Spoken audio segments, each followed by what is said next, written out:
तर Iran America युद्धाचा महाराष्ट्रावर परिणाम दिसून येतोय। राज्यात एलपीजी गॅसचा तुटवडा निर्माण झालाय। याचा सर्वसामान्यांना मोठा फटका बसतोय। घरगुती गॅससाठी नागरिकांची मोठी रांग पाहायला मिळते।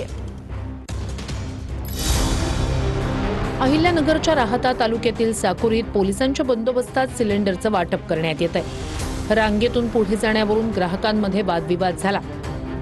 सिलेंडर घेण्यासाठी ग्राहक तासनतास रांगेत उभे आहेत। गॅस वितरकांनाही ग्राहकांच्या रोषाला सामोरं जावं लागतंय। अहिल्यानगरमध्ये गॅस पुरवठ्याबाबत अफवा पसरत असल्यानं नागरिकांमध्ये भीतीचं वातावरण निर्माण झालंय। गॅस संपण्याच्या भीतीनं नागरिकांनी गॅस एजन्सी बाहेर मोठी गर्दी केल्याचं चित्र पाहायला मिळतंय। मात्र घरगुती गॅस सिलेंडरचा कोणताही तुटवडा नसल्याचं गॅस एजन्सी चालकांकडून स्पष्ट करण्यात आलंय। जळगावात ऑनलाईन बुकिंग होत नाही आणि बुकिंग करूनही सिलेंडर मिळत नसल्याची नागरिकांची तक्रार आहे।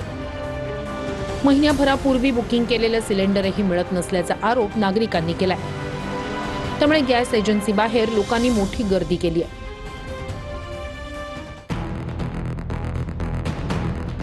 पुण्यात घरगुती गॅससाठी नागरिकांनी मोठी रांग लावली आहे। बुक झालेले सिलेंडर घेण्यासाठी नागरिकांनी गॅस एजन्सी बाहेर रांग लावली। घरातील गॅस संपल्यावर काय करणार असा प्रश्न नागरिकांना भेडसावू लागलाय।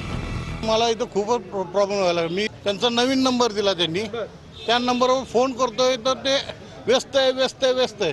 आता माझ्या मिसेसचा नंबर आलाय तरी त्यांना बाहेर काढतात, परत म्हणतात तुम्ही ऑनलाईन बुकिंग करा, पण ते बुकिंग ऑनलाईन पण बुकिंग होत नाही। पुण्यात गॅस बुकिंगसाठी मोठी गर्दी झाली आहे। ऑनलाईन गॅस बुक होत नसल्याची तक्रार ग्राहक करतायत। अमरावती शहरातील रुक्मिणीनगरमध्ये गॅस एजन्सीवर सिलेंडर घेण्यासाठी ग्राहकांनी गर्दी केली आहे। कॉलवर सिलेंडर बुकिंग होत नसल्याच्या ग्राहकांच्या तक्रारी आहेत। व्हॉट्सअॅपवर बुकिंग करण्याच्या सूचना मात्र व्हॉट्सअॅप नंबरच ग्राहकांकडे नाहीयेत। सोलापुरातील रामवाडी परिसरात गॅस गोडाऊनवर लोकांनी मोठी गर्दी केली आहे। पुढे गॅस मिळेल की नाही या भीतीनं ग्राहकांनी गर्दी केली आहे। इराण इस्रायल युद्धाच्या पार्श्वभूमीवर गॅस तुटवड्याची भीती लोकांच्या मनात आहे।